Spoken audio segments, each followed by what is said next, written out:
Goeiemôre en welkom by Handelinge se aanlyn diens. Dit is so lekker om vanoggend saam met julle te gesels. Dis 'n spesiale tyd van die jaar, Hemelvaart, en ek wil regtig vanoggend julle 'n bietjie gesels oor die pad na die wolke. Hoe lyk jou pad na die wolke? Kom join my in hierdie gesprek. Lekker.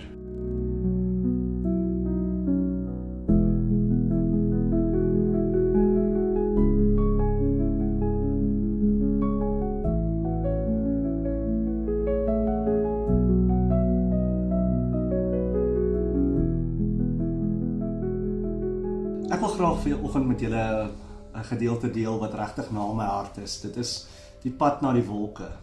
So 'n paar weke terug het ek en my vrou daar deur Lesotho gery om die bike groep te join met ons kar, en ons ry daar op een van die paste en ons sien oor die son, maar is lekker hoog en ons ry op en ewe skielik kom ons by 'n punt wat ons reg bo die wolke is, en soos ons afkyk sien ons hierdie mooi pragtige wit wolke. En die Here praat met my so baie hierdie laaste paar weke oor hoe ons paaie so vinnig kan verander. Ek weet baie van ons is lekker vakansiegangers en ons dink aan Durban en die Suidkus en my N3 te vat lekker see toe. En as jy daai vakansietrip so beplan, dan dink jy altyd nee, ek gaan die N3 ry, ek gaan 7 ure ry see toe of 6 ure, dan sê ek gaan daar stop, ek gaan daai padkos nodig hê, ek gaan daar petrol ingooi. Maar op die einde van die dag, as daai pad toe is, dan is jy heeltemal lost. Jy's 'n curveball gegooi. Jy verstaan nie wat jy gaan doen nie. Jy weet nie of jy nou die detour gaan vat nie. Is die detour 'n goeie pad? Is daar petrol op die pad? Is dit 'n moeilike pad om te ry? En dis die mens, ons is so geneig dat as ons paaie verander, is ons so bang. En ek wil regtig vanoggend met julle praat daaroor oor wat doen jy as jy 'n bietjie bang raak oor jou pad? Wat gebeur as die pad verander? En daar's 3 goeders vir my wat ek regtig hierdie laaste paar weke beleef het toe my lewenspad verander het. Die eerste ding is net, as jy op 'n nuwe pad is, fokus daarop. Dis regtig so groot vertroue wat ons in die Here moet hê om te sê, maar ek fokus op hierdie pad. Ek weet hierdie detour wat ek nou op is, ja, dis 'n moeilike pad, dis nie 'n pad wat dalk beplan was van die begin af nie, maar nee, ek moet vertrou dat die Here my nog steeds by die eindbestemming sal uitbring. So jy moenie gaan fokus en dink, waar is die beste paaie en waar kan jy anders ry nie. Fokus op die pad wat jy nou is. Want die Here sê, daar sal jy ook mense ontmoet, daar sal jy ook genade ontmoet, daar sal jy ook seëninge ontmoet. So ek wil net hê, jy moet in jou hart inkyk en vir jouself sê, het die Here jou dalk wel op 'n ander pad gelei, en is jy eintlik besig om te fokus op daai pad, of fokus jy nog steeds op die hoofweg? Fokus op die R21 wat 'n R23 wat 'n afdraai is langs die N3, of dink jy die hele tyd net aan die N3? En dis my vraag vir jou vanoggend. En dis die eerste ding wat ek net vir jou wil sê van hierdie pad wat die Here vir my oopgemaak het, oor as jou paaie verander.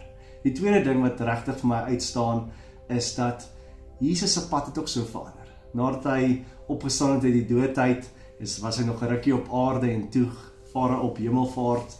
Almal ken die storie, en dit is so belangrik om te weet dat in daai tyd het Jesus ook gestap en hy het 'n paar keer afgedraai. Hy het 'n paar keer ander goed gedoen wat dalk nie oorspronklik in God se plan was nie.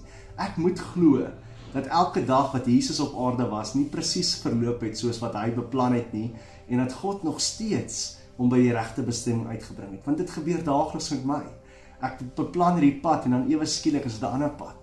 En op Jesus se pad het hy die Emmausgangers ontmoet, hy die disippels moes hy weer terugkry, so al daai goeders het gebeur, maar nog steeds het hy by sy eindbestemming uitgekom. En dis my laaste ding wat ek graag vir julle vanoggend wil deel, is dat God vat jou altyd terug na jou eindbestemming toe.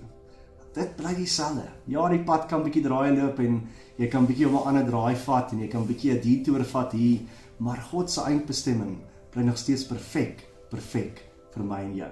Hy beplan dit, hy weet dit, en ons moet net aanhou glo. So fokus op die pad wat jy nou is. Weet, Jesus het selfs paaie gestap wat bietjie verander het, en hy het nog steeds geglo dat God hom by die uitbestemming gaan uitbring, wat die hemelvaart is, op daai berg waar hy sy laaste woorde vir ons gespreek het, wat ek nou gaan lees. Soos Jesus die pad na die wolke toe gestap het, sy laaste paar dae op aarde, net voor die hemelvaarts, net so stap ek en jy die pad, en ek wil regtig net hê jy moet vanoggend dink, dat ja, die pad kan al bietjie verander, maar die eindbestemming bly dieselfde, en ek wil graag vir julle vanoggend die laaste gedeelte lees, wat Jesus, die laaste woorde eintlik wat hy vir ons gespreek het, hier op aarde. En dit staan in Matteus 28 vers 18. Jesus kom toe nader en sê vir sy disippels: God het volle mag oor hemel en aarde aan my toevertrou. Gaan dan, maak al die nasies my disippels en doop hulle in die naam van die Vader, Seun en Heilige Gees. Sulke kragtige woorde, waar Jesus amper die mantel vir ons oorgee en sê, my kind, ek gaan nou op, dis jou beurt. En net so weet jy, dis jou eindbestemming, om te weet dat hierdie opdrag wat die Here vir jou gee, nog steeds in jou hart borrel. Saam met die Heilige Gees kan jy dit doen, en die Here weet presies waar jou eindbestemming is. Hy gaan jou lei, al draai jy van die N3 af en jy moet die R26 vat of 23 vat, Durban toe, weet hy dat jy nog steeds by die regte eindbestemming gaan uitkom, en die regte een is uniek vir jou. Ek wil net sê baie dankie en hoop julle het 'n awesome en geseënde dag. Alle seën van die Here op julle en het 'n blessing day en volg jou pad na die wolke. Amen.